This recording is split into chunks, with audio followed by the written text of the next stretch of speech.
first draw a perfect circle, and then you draw up like it's big and thick, and right here it's thinner.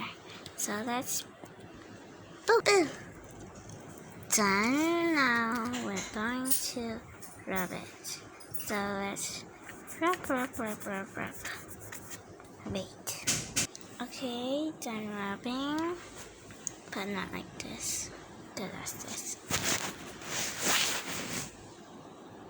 I rubbed, so now I have to do this, like lighter.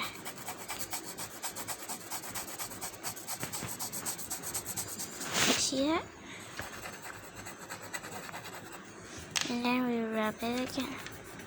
I can't record rubbing, so I have to pause this.